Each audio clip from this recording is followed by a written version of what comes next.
Good morning, children. Family home, welcome back to our online class. Today is Friday, 16th April 2021. Let's start our class. Unit 8, right? The accidental tourist. I have finished our class. This lesson. Accidental tourist. They say that the world today is a small place because travel has become easy, but not everybody finds it easy to travel. Here, the author reflects harmoniously his experience as a traveler.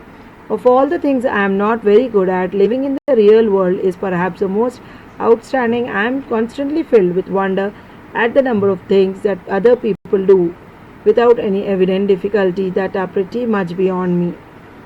I cannot tell you the number of times that I have gone looking for a laboratory in the cinema.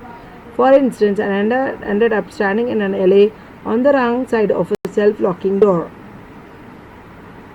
My particular specialty now is returning to the hotel desk with 2 or 3 times a day and asking what my room number is. This has happened, isn't it? If you get confused, forget. I am, in short, easily confused person. I was thinking about this the last time we went and Famal on a big trip. It was at Easter that we are flying to England for a week. When we arrived at Logan Airport in Boston and were checking in, I suddenly remembered that I had recently joined British Airways frequently flyer program. I also remembered that I had put the card in my carry-on bag, and here's where the trouble starts. On the bag was jammed. So I pulled on it and yanked at it with grunts and frowns and increasing consternation. I kept this up for some minutes, but it wouldn't budge. So I pulled harder and harder with more grunts. Well, you can guess what happened. Abruptly, the zip gave away. If it happens, isn't it, in a purse or in a bag, the zip gets stuck. We go on opening it, isn't it? We lose it, move it forward, backward, and we keep on doing that. Zip spoils away. The side of the bag flew open, and everything within, the newspaper cutting and other loose papers, a 14-ounce tin of pipe tobacco, magazines, passports, English money film, was extravagantly ejected over an area about the size of tennis court. I was dumbstruck as 100 carefully sorted documents came raining down in a fluttery cascade. Coins bounced to a variety of noisy oblivion. Now the lidless tin of the tobacco rolled crazily across the concourse, disgorging this content as it went. My tobacco! I cried in horror, thinking what I would have to pay for that much tobacco in England. Now that another budget had come and gone, and then changed the city to my finger, as I discovered that I had gauged my finger on the zip and was shedding. Blood was going on. His finger was stuck in that zip. He kept on opening, closing. Now he noticed that blood is coming in lavish manner. Lavish means I am not very good around flowing blood generally, but when it's on my own, well, I think hysterics and fully justified.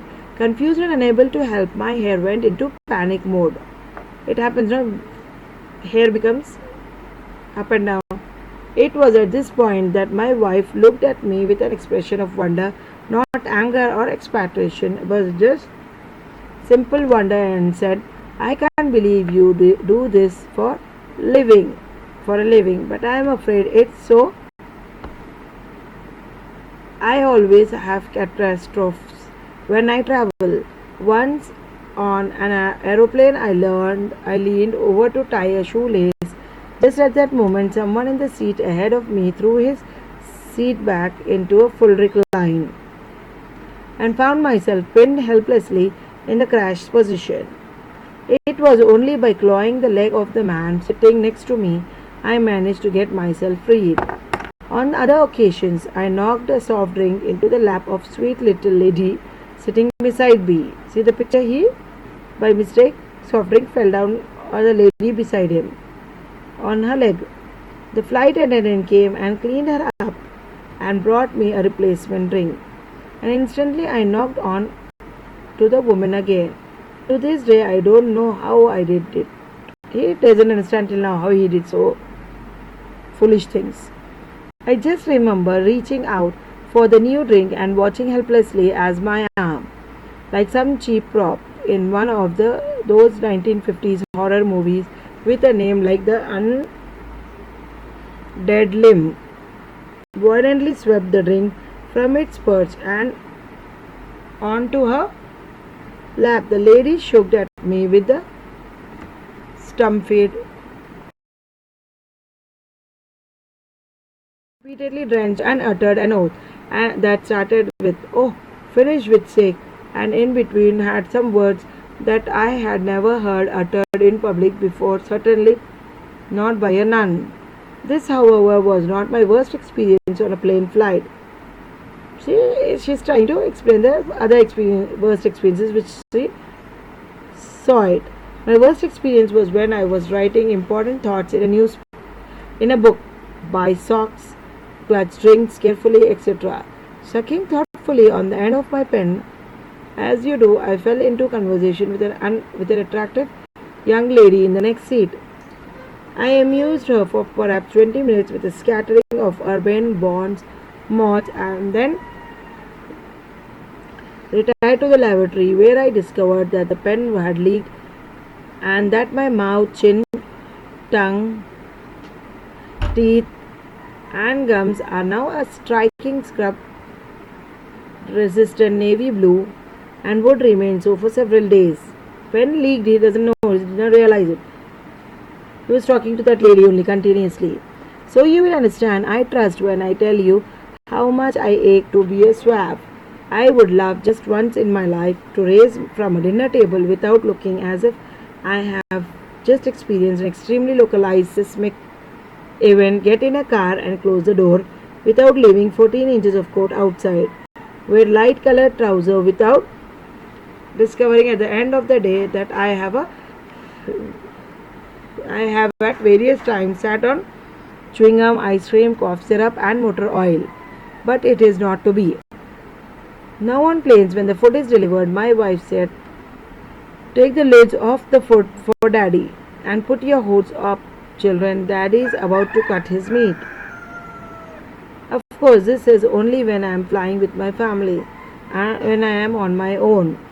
I don't eat, drink, or lean over the tie to tie my shoelaces and never put a pen anywhere near my mouth. I just sit very, very quietly, sometimes on my hands to keep them from flying out unexpectedly and causing liquid mischief. It's not so much fun. It's troublesome, but it does at least cut down on the laundry bills. I never did get my frequent flyer time miles. By the way, I never do. I won't just find a card in the This has been a real frustration for me. Everyone I know, everyone is forever flying off to Bali first time, first class with their air miles. I never get to collect anything. I must fly 100,000 miles a year, yet I have accumulated only about 2012 air miles divided between 23 airlines.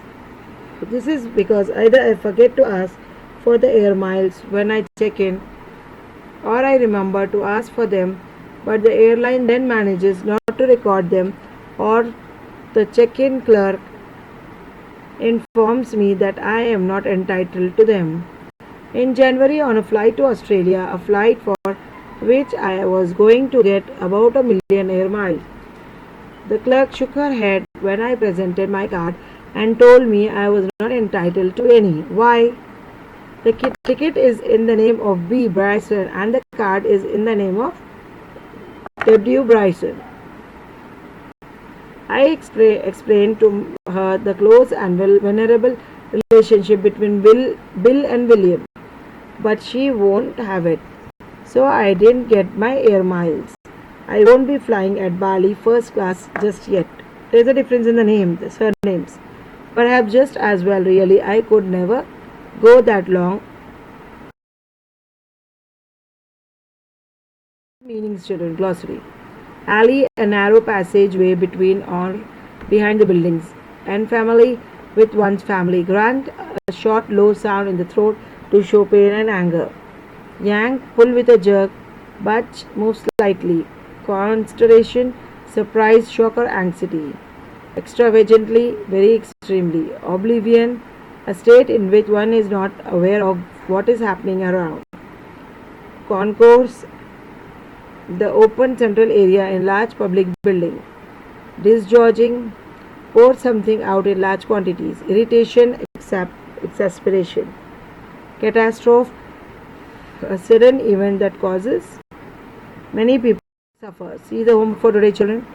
How did the card of British Airways frequent flyer program trouble the narrator?